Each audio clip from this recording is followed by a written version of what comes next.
We'll officially kick off.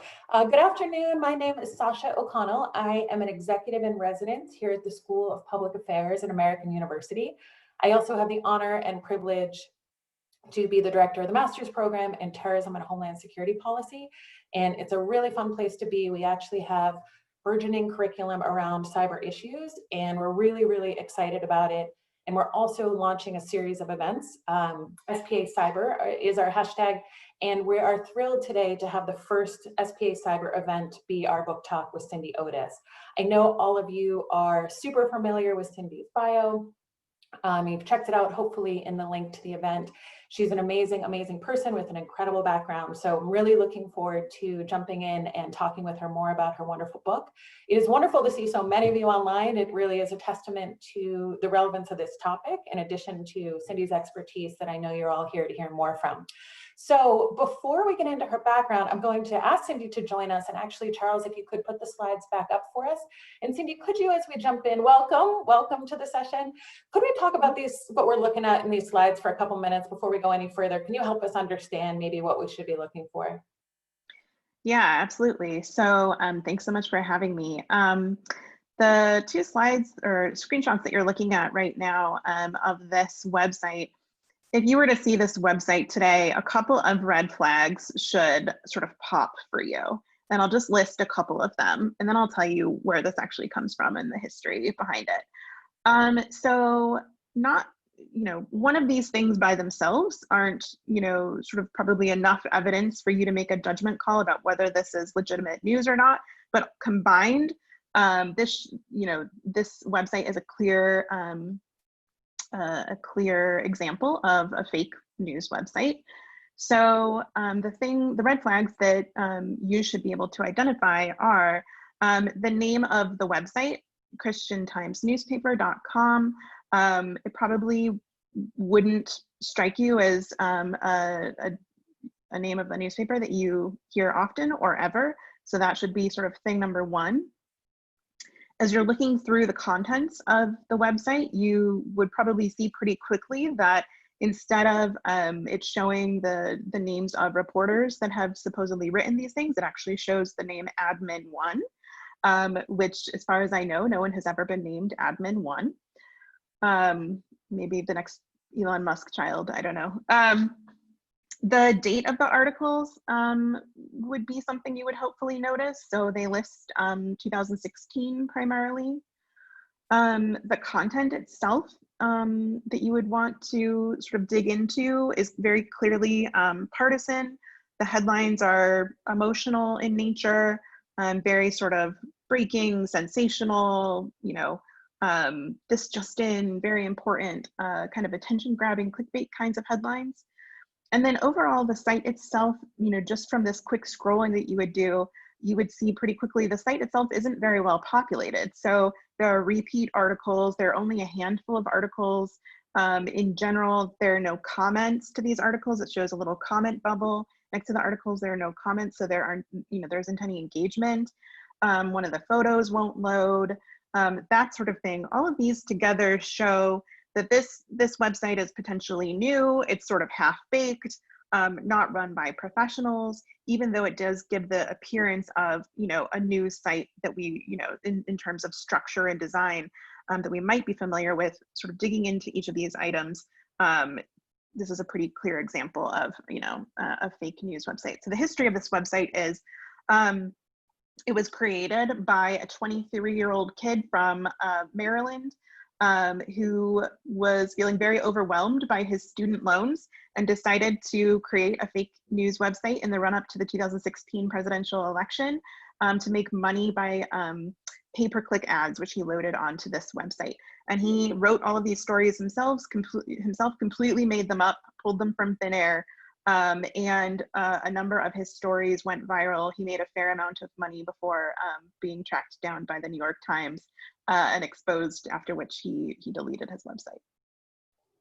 Amazing. Thank you for jumping right in with us. And yeah, thanks, Charles. If we can close those out and maybe, have us friends. So before we go further, can we back up, Cindy? And could you tell everybody a little bit about your background, a little bit about the work you did at the agency, which is amazing, what you're doing now at Alethea Group, how you got into disinformation, why you wrote a book. I'm asking you to be brief. You're a professional briefer. You'll get it all in.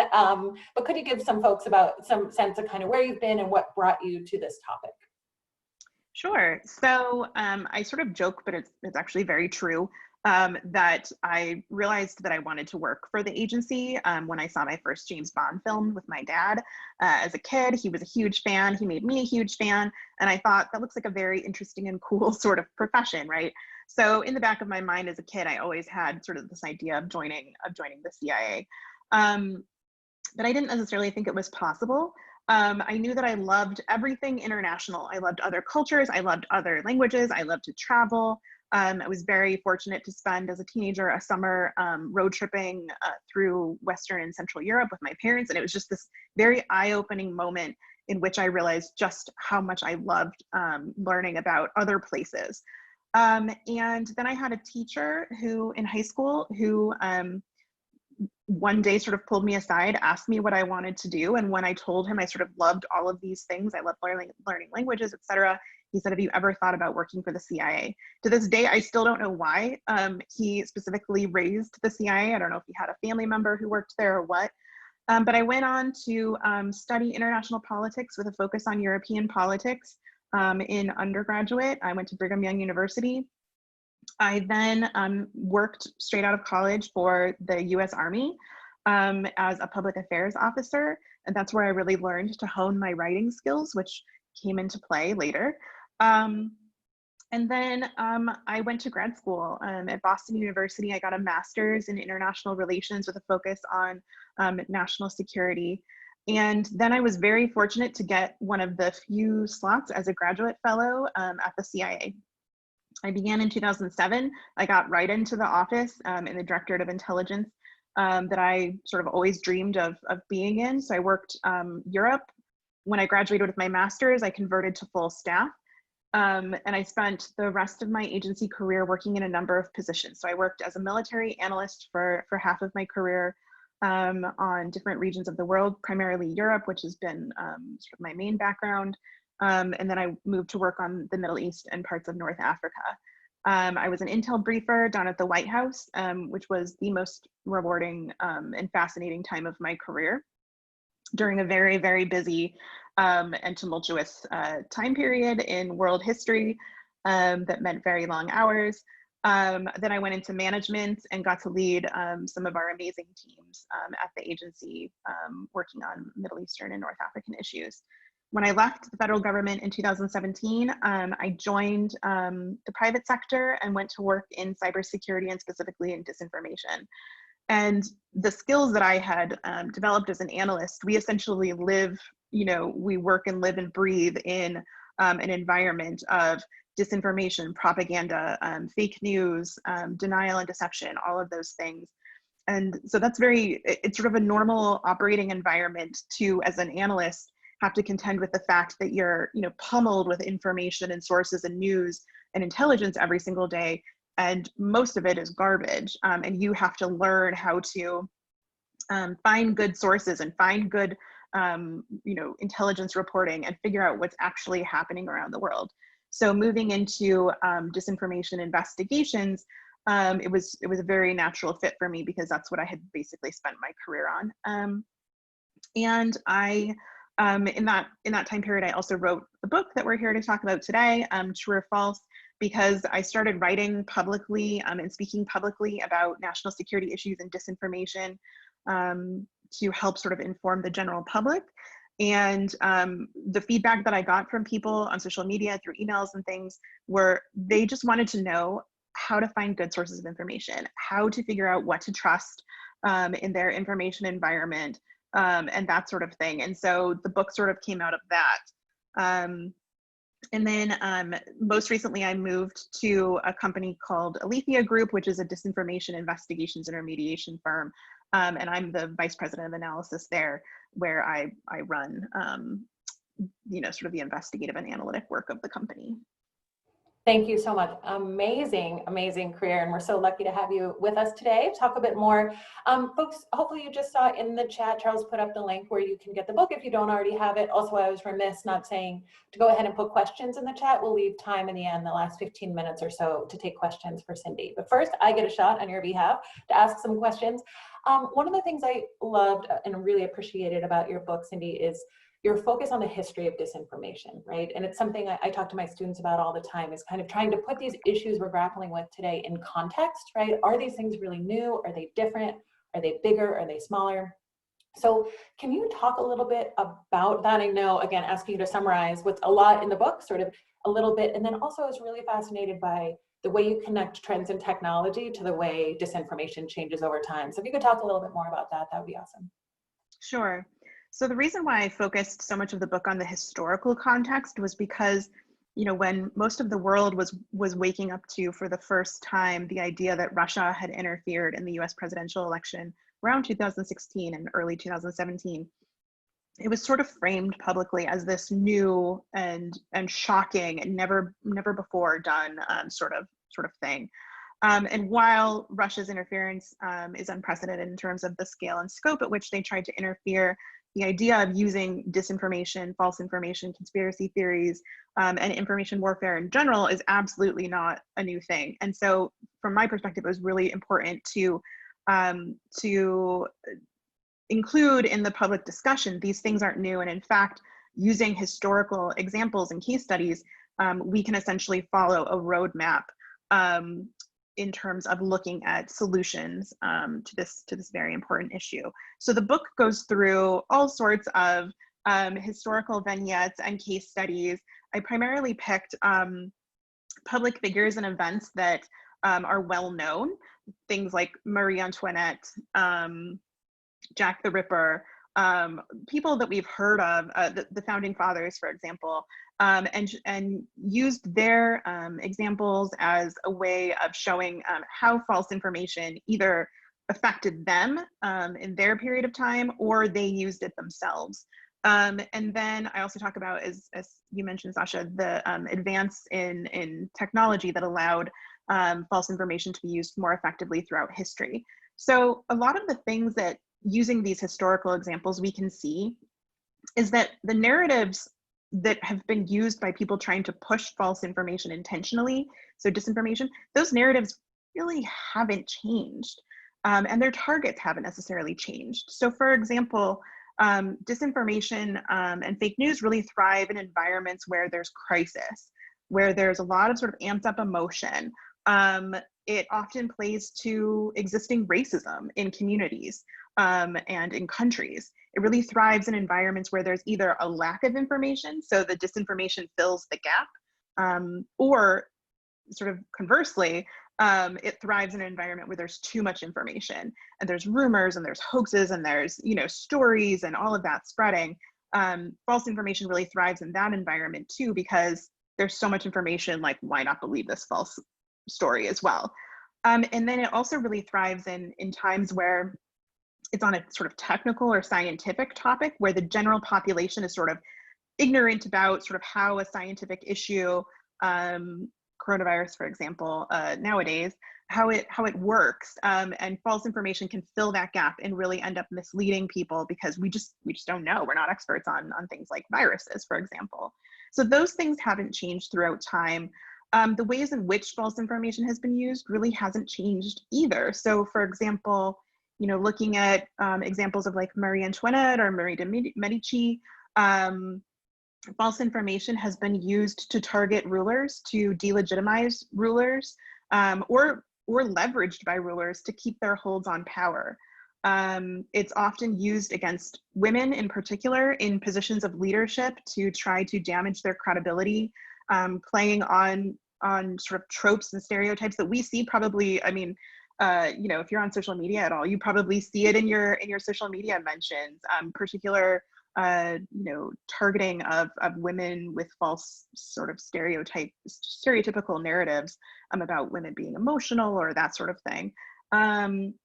It also, false information has targeted marginalized communities throughout history. So the Jack the Ripper case that I mentioned in the opening of the book, So we all sort of, I think we've probably all heard of Jack the Ripper. We think of him as some sort of like ghost or monster or boogeyman under our bed.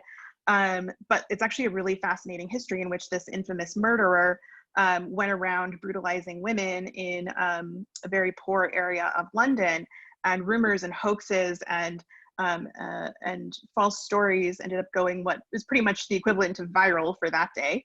And a lot of it ended up pointing towards the large immigrant population, and particularly Jewish immigrants. And as a result, people were pointing fingers that the murderer was likely from one of those communities.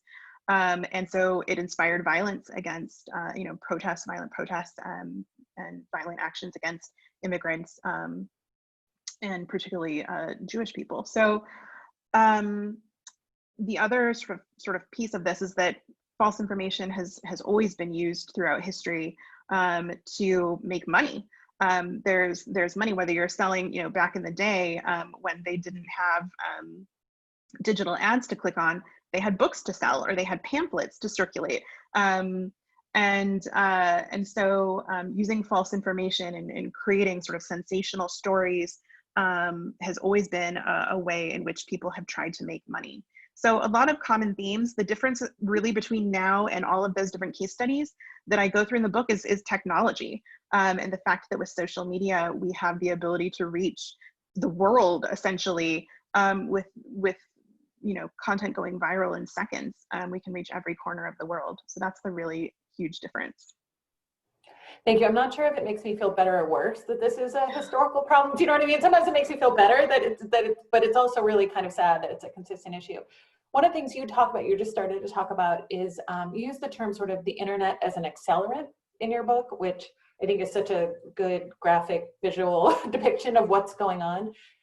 Can you talk about kind of the four corners of the problem today, right? What has the internet done, and where is this? Is it, it's a political issue, right? It exists in the political sphere. You talked a little bit about health and health issues. Is it everywhere? Is there any sort of sector that's safe, or is it kind of everywhere? And what are kind of the four corners of the threat today? Yeah, so I think one of the misconceptions today is that this is just an election issue, and that it's primarily an American election issue. Even within the disinformation community, so the folks like myself who look at this issue, we often do sort of we get hyper focused on the extent to which disinformation is an American problem or a Western European problem or an English language problem and just an election issue. But that's absolutely not the case. Unfortunately, it touches many more spheres than just our elections. On the political front, we're seeing disinformation be used in countries all over the world by political candidates and rulers to either gain political office or hold political office, which is a very worrying trend. We've seen it used to essentially spark and encourage violence against marginalized communities all over the world as well. But it's also an issue for the private sector. So we're increasingly seeing, and it's sort of with the evolution of things like digital marketing. So my generation, this will date me, but my generation is the generation that started to get internet in households. That was sort of like the new thing. I went from, as a kid, relying on encyclopedias, hard copy encyclopedias, to having AOL in my house, and then going to college and having internet at college. The sort of digital marketing space has evolved along those lines too. So we've gone from everybody had a blog back in the early 2000s, and you might have been able to make some money off of having a personal blog, to the creation of pay-per-click ads, to the creation of troll farms, for example, where you can hire a company, a group, or an individual to create a bunch of fake accounts for you and give you likes or promote your content or things like that. And so at the same time that piece of it has been evolving, so too has the number of actors that are using disinformation. And they're seeing all of those advances, the troll farms, the purchasing likes and things like that had been used for marketing products as a way of pushing false narratives. So there's this whole commercial side of disinformation that has popped up too. of companies that you can hire or groups that you can hire to essentially conduct online influence for you. And again, it might be to advance your company, it might be to advance your brand, it might be to, some combination of advance a political ideology plus your company or your brand. But there is this ever increasing sort of blending of these two spaces, and companies are increasingly having to worry about that. Their rival companies, their competitors, using sort of disinformation like tactics to target them and degrade their brand. So there's that piece of that as well. Perfect, thank you. Okay, so the $1,000,000 question is, what do we do about it, right? We can talk about that for a long time, and I know, Dennis, in your book, there's some really very, very specific, first of all, there's sort of workbooky kind of self-tests and other things, and there's some very, very specific things you can do. One of the things you talk about in your book that I was hoping we could talk a little bit more about here, and I know we have a poll to tee up for our audience as well, is kind of cleaning up our side of the street as well. You talked about what's the environment in which these things can take life. And you talk a lot about our kind of bias, right? Our unconscious bias or implicit bias that we bring to a lot of these things. So I'm going to ask you to talk more about that. I think, Charles, if you could launch the polls as we go here too, we're going to ask, so you'll see a pop-up in front of you. First, when you first want to know what's going on in the world, where do you go first? So I'm going to click on this too as we roll through. And then, Charles, in just a second, if you could offer everyone the second one as well. So, Cindy, I'll ask you to talk a little bit about the role bias plays. And again, you already talked about kind of how do we create a more resilient environment to disinformation and what role that plays. And then we'll get some results after the second question goes up, and we'll talk about those as well. Okay. So, there's a lot of discussion right now, understandably, about sort of who has the lead on fixing this issue, right? There's a lot of finger pointing, it's a social media problem, it's a government problem, it's a people problem, it's a, fill in the blank. And from my perspective, we need a community effort. This needs to be a comprehensive situation in which private sector, academia, civil service, federal government, technology companies, all of these players and individuals and members of communities need to come together to take on sort of the pieces that they can affect, right?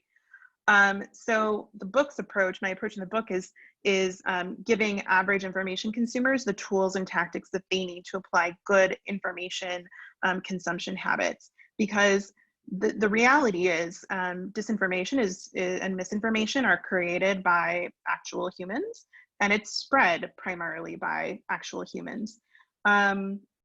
And so, we have to own that piece of it, right? We need to ensure that we're not contributing to the problem. I had somebody sort of mention to me that approach is kind of like telling somebody that they can stop climate change by recycling. And from my perspective, when you use that sort of comparison, it's like, well, but what's the alternative, right? That like, none of us recycle then, and we actually just accelerate the problem. So that's sort of how I see the role of individuals using social media, being online, that it's sort of akin to recycling. We're helping to stave off some piece of the problem. And bias and understanding our own biases has a lot to do with how do we tackle this as an individual. So I talk about in the book sort of some things that you can do to recognize what your own biases are, pulling from, sort of doing some reflection on your own personal experiences and how those might result in you consuming information a certain way, even the extent to which you seek out information. Because the reality is that we're all driven by our own biases, whether we want to acknowledge it because it's kind of uncomfortable to acknowledge it or not. We essentially, as human beings, we maybe do a little bit of research, maybe, on a topic we're not familiar with. We immediately come to an opinion, and our brain tries to stick to that first opinion, no matter what else might be thrown their way in terms of contradictory evidence. And so we end up seeking out evidence, quote unquote, that confirms that first opinion that we had. We're usually not looking for evidence that might make us question ourselves. And then, our brains are essentially just wired to feel very uncomfortable when we are confronted with with contradictory evidence. And so it automatically sort of discounts anything outside of that perspective. And being able to accept and acknowledge that that is the reality isn't easy, but it is how we sort of make sure that we're doing our due diligence on the kinds of information, looking at the kinds of information that we're consuming on a daily basis. So for me, looking at my biases and how my, personal experiences throughout my life have shaped things. I mean, I look at things like I am a white woman who has experienced a vast amount of privilege in my life. I'm a disabled woman. I was raised religious, but I'm not religious. I am an East Coast girl for sure. I'm a New Yorker mostly. All of these things that affect the kinds of stories that I click on. I have a national security background, so, but I'm also terrible at math, right? So I can barely add, I always say. So I tend to click on the stories that are about foreign policy and national security, and less on the stories about, data studies and things like that. If I do read a story about data and polling and all of that, I'm more likely to agree with the findings simply because I don't have the brain capacity to run a sort of data analysis to check and see, did the authors do their due diligence, right? So all of these things then help you figure out where your weak points are and therefore where you need to be more vigilant. And then also we tend to rely very heavily on our expertise, right? So we think, well, I'm a disinformation expert, I'm a national security expert, like my word is rule, right? Like if I have an opinion about a particular topic, I'm probably right because I've spent, all of these years building expertise in this field. And that's a very dangerous area for us as well. And it's something that CIA analysts in our training work very hard to combat, that sort of that tendency to trust ourselves and our expertise because we have spent so much time studying something over potentially new evidence or information that might contradict or call into question our analysis. So all of those things are at play, which makes our daily lives sort of potentially very perilous if we're not careful. Before we look at our poll results, and we'd love to hear your feedback there, something I've heard you mention too, and I believe it's in the book as well, I know I've heard you talk about it, maybe you can talk about quickly, is what is getting to know your algorithm? This kind of changed my life, this whole concept. Like what does that mean when you say to folks, like you have an algorithm and start to understand it a little bit? What's that piece about?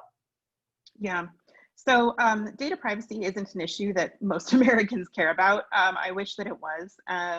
But essentially, as we're online, as we're on social media and browsing online, vast amounts of data are being collected on us, on what we're clicking on, what we're responding to, what things we're buying, what we're reading, how long we're staying on pages, et cetera.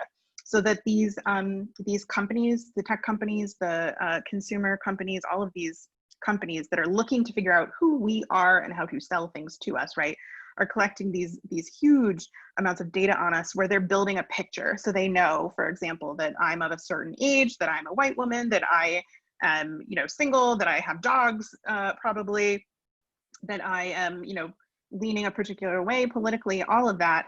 And then the algorithms use that information to point us to content they think we are more likely to click on. So when you go onto Facebook, for example, it's very interesting as a disinformation investigator where I spend a lot of my time tracking conspiracy theorists and other sort of fringe groups or Russian content on social media. Then they think that I am a conspiracy theorist, white supremacist, Russophile, Russophile, all of these, the anti-vaxxer, all of these things. And it tries to point me towards content that is like that. So groups or pages to follow, websites to follow, products to buy, political merch stores to buy, Q t-shirts and things like that. Those are the algorithms essentially. And these companies, if you use the internet, they've got a profile of you. Perfect. Something to think about, right? When you're getting pushed things, that it's coming from somewhere and it's this kind of self-fulfilling circle, right? That you got to kind of work to get out of. Okay, Charles, if you don't mind, if you can pop up our results. Cindy, can you see those? So we have, when you want to know what's going on in the world, where do you go first? So we have 20% saying social media. We have 76% of this audience saying news websites and TV, and 4% your family and friends. What do you see there, Cindy? What's your thought? That's really fascinating. So it does buck sort of the American average. So the average in the US is that the vast majority of people say that they get their news and information from social media first. Um, and and then there's also a lot of studies that have been done about the extent to which people trust their friends and family over other sources of information. And that's a problem for a lot of reasons. So social media, you know, gotta love it. Essentially it creates these worlds for us where that's showing us information, that's linking us with like-minded individuals. It's full of things like hot takes, emotional, emotionally triggering kinds of takes, very narrow little sort of micro worlds around thematic issues. So pages and groups specifically for people who think this particular thing, right? And we've seen as a result that we are targeted by disinformation actors, foreign and domestic, because we label ourselves, we put ourselves into these boxes, we put ourselves into these little bubbles, information bubbles. And these bad actors are absolutely exploiting that by joining these groups and pages, by creating groups and pages or accounts that push these particular narratives, and then sowing false information or misleading information.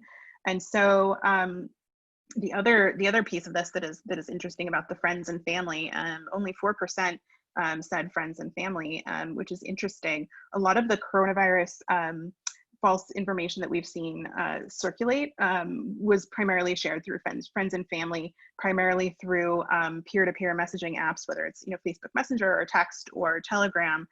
So a lot of the hoaxes and rumors and conspiracies about impending martial law and things like that were spread between friends and family. And that's because during these times of crisis and high emotional stress, where we're feeling a lot of danger, we're trying to inform our friends and families and neighbors about potential danger coming our way. And so that's how that ends up spreading. And we tend to trust it because we think of our friends and family as this sort of first layer of vetting, right?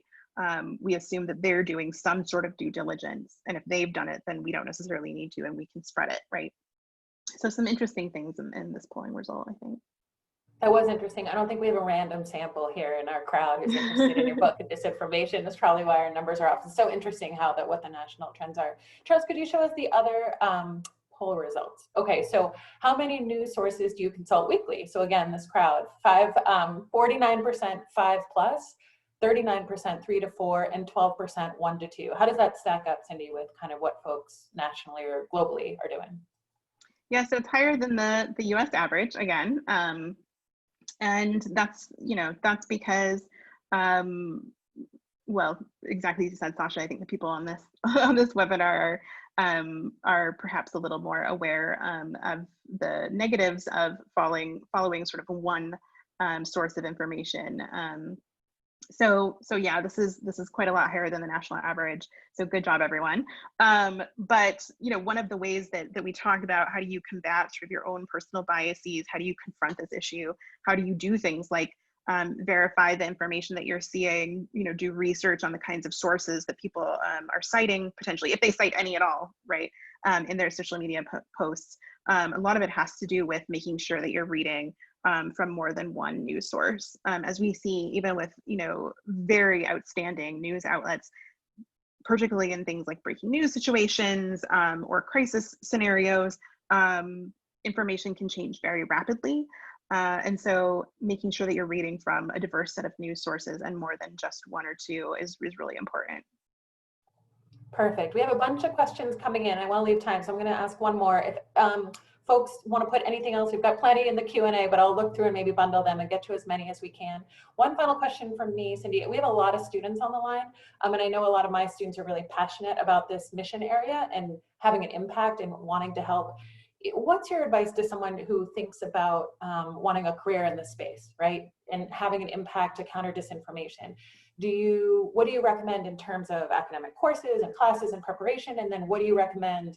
Do you recommend to spend in the US government, to go to the agency, to go to the bureau? Do you recommend private sector? What are your thoughts for students on the line who are thinking about wanting to kind of follow in your footsteps and work in this field? Mm-hmm. So the really great thing is that there are nothing but opportunities at this point, and it's going to certainly be a growing career field. So I think there are a number of different ways that interested students could, plug in for future careers. So um, one of the things I love about the disinformation community in particular is that it's sort of a relatively new field outside of places like the CIA, and so people are bringing very diverse experiences and professional careers with them, which I think makes it it gives me more hope that we're gonna tackle these issues. We're gonna find solutions, right? Because of the diversity of experience we have. So government is certainly a place that you can go. National security agencies are focused on this issue. I think they will. This is sort of our new reality, right? So there will be no end to opportunities in places in the intelligence community, State Department, DoD, and then on the policy side as well. So, and development, so USAID, all of those kinds of organizations, because this is an issue that they have to contend with in their development work as well. Outside of government, lots of opportunities again. So private sector, the technology companies, tech startups like my own, these are the people who are working on some very innovative kinds of ways of approaching this issue. So whether you're interested in AI, cybersecurity, investigations, things like that, the private sector is a really great place to go to work on that sort of innovation piece of it. And then academia, nonprofits, they're doing some fantastic work. Think tanks are doing some fantastic work as well. I am very lucky to be a non-resident fellow at the Atlantic Council's Digital Forensic Research Lab. And there are a number of different initiatives out there as well that tackle either sort of the investigation piece or they tackle the policy piece. So if you want to go work on regulations, if you want to go work on the legal aspect of this, that's certainly an option as well. So yeah, I mean, that's all to say you could really fit anywhere. The kinds of classes that you can take, I'm very heartened to see the number of really great courses that are popping up in universities all over the world and in the United States that are teaching things like information warfare, information operations, disinformation, misinformation, all of these things. So of course would absolutely recommend taking those. But as well, I would focus on writing courses, anything sort of foreign policy writing, intelligence analysis, that sort of thing. Regardless of where you go in this space, those kinds of courses will be really, really vital in giving you a background in how do you do analysis? How do you look at sort of messaging? Because the messaging piece of this is such a huge piece of being able to investigate and understand what's actually happening on platforms. So yeah, the gist is there are so many ways to plug in. Perfect, thank you. Okay, we got a lot of questions. I'm going to try and bundle them up here and send a few your way. So one question that came in that I've actually heard, folks have asked me as well, and I'm really curious your advice too, but somebody asked, curious kind of how to handle a family member, right, who has bought in, right? And they said sort of the word deprogram, right? Someone, a close family member, someone you care about, who's bought into kind of true fake news. And they go on to say sort of what happens when logic backfires, right? Is this a lost cause? Do we let go? Have you seen success stories? Like, do you have recommendations for that for friends and family who are down this road? Yeah, so this is the number one question that I get from people, and understandably. So a couple of things that I would say. So one, this is a problem I have too. I'm an expert in this space, I think fairly well respected most days. And I still have this problem with my friends and family. So I have people in my own close network who legitimately believe in the deep state conspiracy that elements of the US government are actively working against the Trump administration. And they know that I used to work at the CIA. And so when I come to them and I say, the deep state doesn't exist, you know that I worked there, you know that I worked very hard to protect the country, you know that all of these things, right? I'm a good person, blah, blah, blah. They still don't necessarily believe me. And the justification is, well, but there's probably a deep state, but you just didn't get invited to participate. you just didn't know that it was happening. They didn't want you as a member or something like that, you know. So I'm not immune to this problem, which I think is important to realize, that we're all struggling with this issue. The other thing that I would say is it's important to understand that there's usually, the research shows there's usually not sort of one false story or a meme or one particular piece of content that changes a person from thinking this to thinking this complete opposite. It's rather this steady diet of false, misleading, or sensational content that people have consumed over time. And we're even starting to see that, you know, as a result of the pandemic, because of this prolonged period of we're all under stress, particularly with the last, you know, couple of years of sort of chaotic national events and international events, we've had these now prolonged periods of time where we've been surrounded by false and sensational information. And so even elements of society or people on particular sides of a political spectrum that weren't necessarily believing in these false stories are increasingly believing and sharing false stories, because it's that prolonged activity of sort of chaos and crisis that is affecting how we're processing information. So all of that context to say, these conversations usually don't work well when you are publicly calling someone out. You will never win an argument in the comment section. You just won't. You won't win an argument if you think about it as trying to win an argument. That's not a productive way of having these conversations. So private engagements with friends and family in which you're not embarrassing them, you're not, you know, they can't feel sort of shamed or targeted. And then it also will never work in these conversations if what you're doing is you're mustering your sources that the other side sees as biased, and they're mustering their sources that you see as biased. You're essentially always going to be butting heads. Each side believes in their particular set of sources, and never the two shall meet. So where I have seen some success is being able to have more personal conversations. So, and I'll use the coronavirus as an example. So a lot of the people who believe the coronavirus is a hoax, you will see them say, no one I know has been infected with the coronavirus, therefore it is a hoax. So much of what disinformation and misinformation people accept is entirely based on their personal experience with that issue.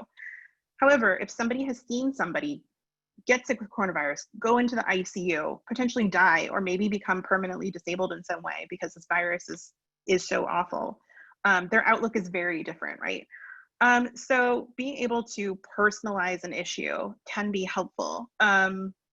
Another example I give on this personalizing side of things, and it actually came from my cousin, who's a very thoughtful person. So she works a lot on climate change issues. And you know, she has been able to have conversations with people where she says, okay, so we live by a lake. That lake you have seen during tourist season just gets polluted. The gas from the boats, people throwing garbage in the lake, all of that. It's changed as a result, the plant life, the wildlife, all of these things, the erosion of the lake, etc. Now imagine that on a global scale, right? The air is polluted, the water is polluted, all of these things over that, huge amounts of time. Why wouldn't there therefore be an effect on the larger planet when you've seen an effect in the last 2 years just from sort of consistent tourists being terrible to our local area, right? That kind of conversation can be more effective. Thank you, that makes sense. Private and personalized, right? Yep. And maybe don't read the comments anyway, right? That's the rule. Like, Stay away can't from comment. Okay. Another life for your mental health. Exactly. Okay, a couple questions all around the theme, wanting your feedback on the effectiveness of recent actions by social media companies, right, to address disinformation, misinformation. So Twitter's had a bunch of activity here, right? Facebook recently did some things, and then some whistleblower things came out about what they're not doing. What's your thought on kind of where the social media companies are in their efforts? Is this enough? Are we getting there, or is it not even close? Yeah, my thinking on this is evolving sort of day to day as social media companies take additional actions. So So one important thing to realize is that the social media companies are at very different stages in terms of approaching this topic, the capabilities they're devoting to this topic, and the policies they have around it. So Facebook is very different capability-wise from YouTube, which is very different from Twitter, which is different from Reddit, and et cetera, et cetera.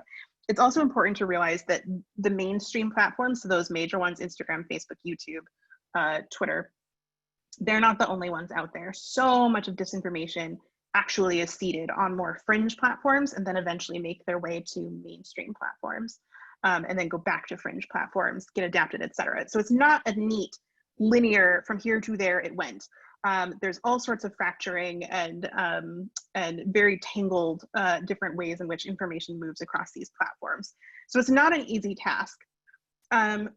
Though I will say I don't think any of the social media platforms have done near enough to combat this issue, nor developed enough internal resources to combat the issue. So what happens is when particular content, let's say a false video that's very, it breaks the rules of Facebook, right? For example, it started on YouTube. YouTube hasn't taken it down.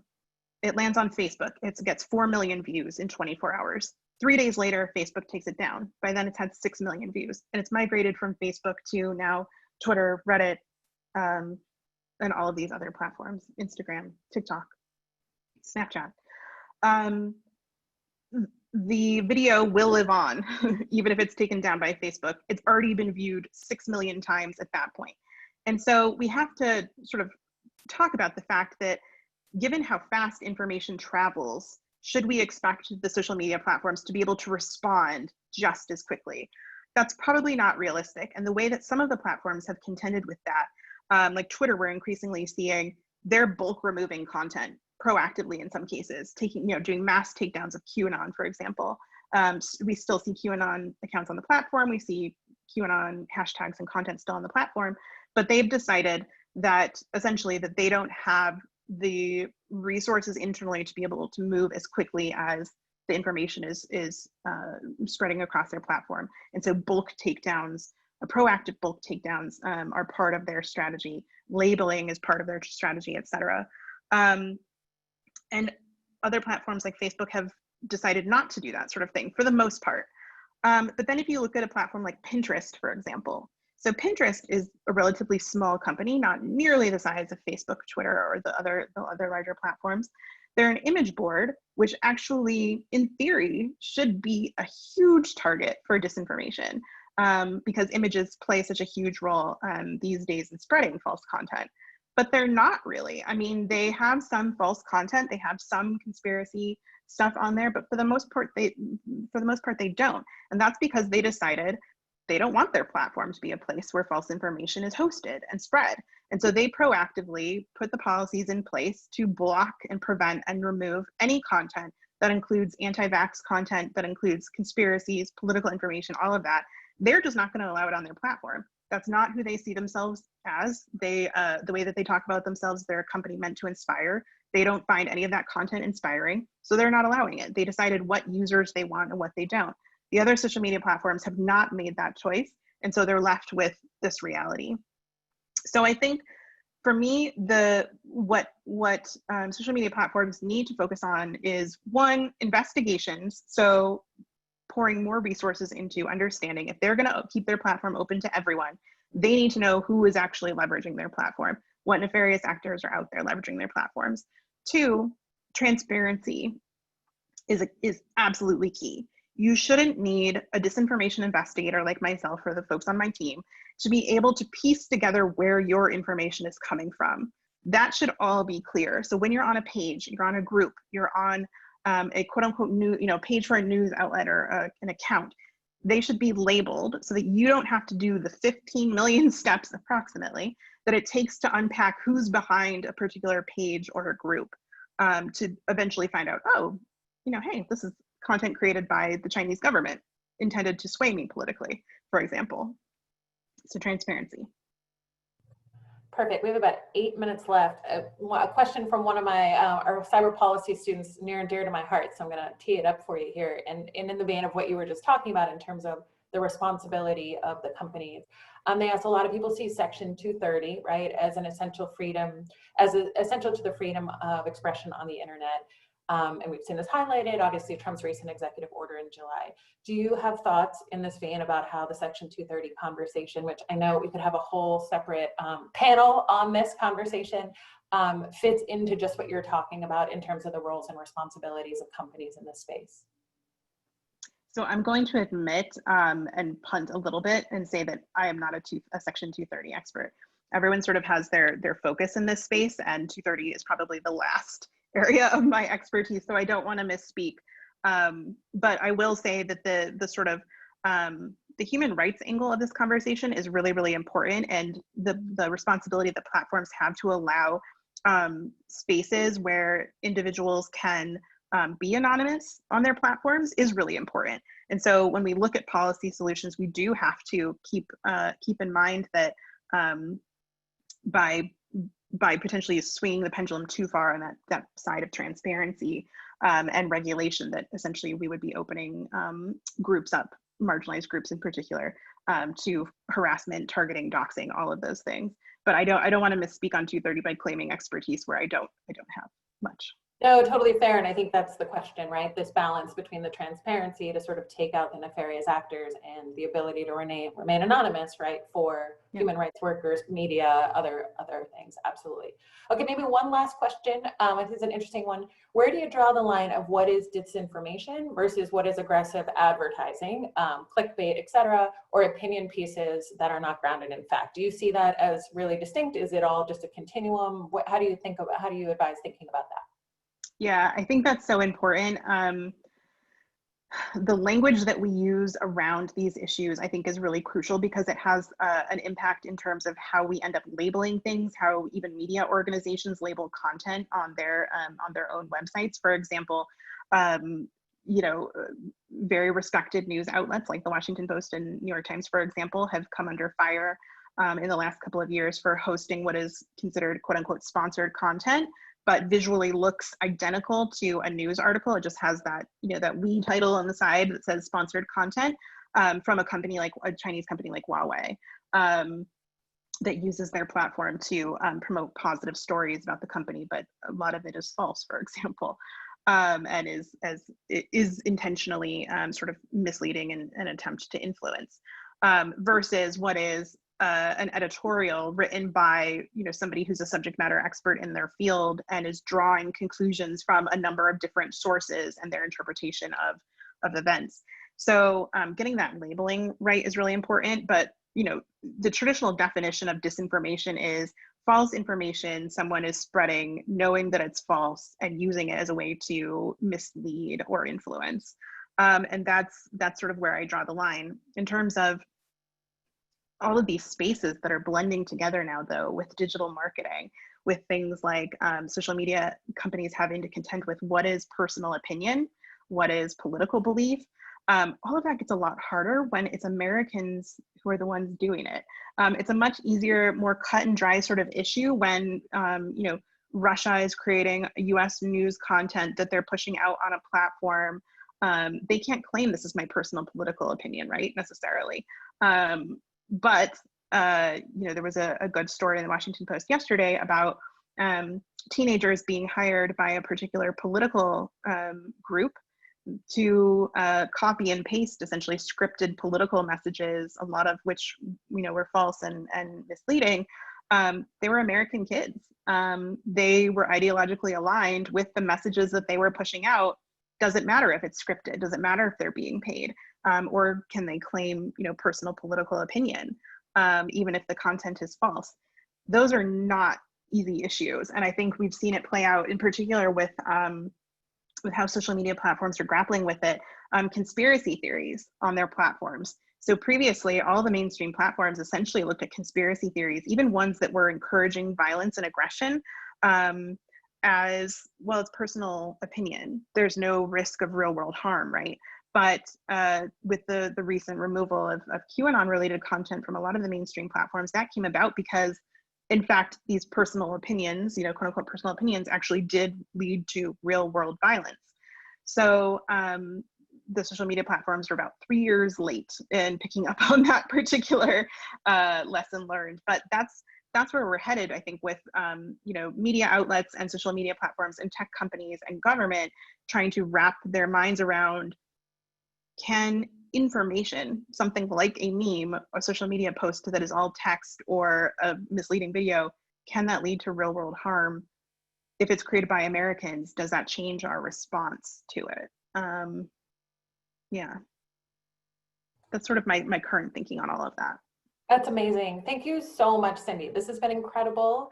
We have 2 minutes left. Is there something we neglected to ask you that you want to get in before we let you go? Something that we should have asked you and we neglected to?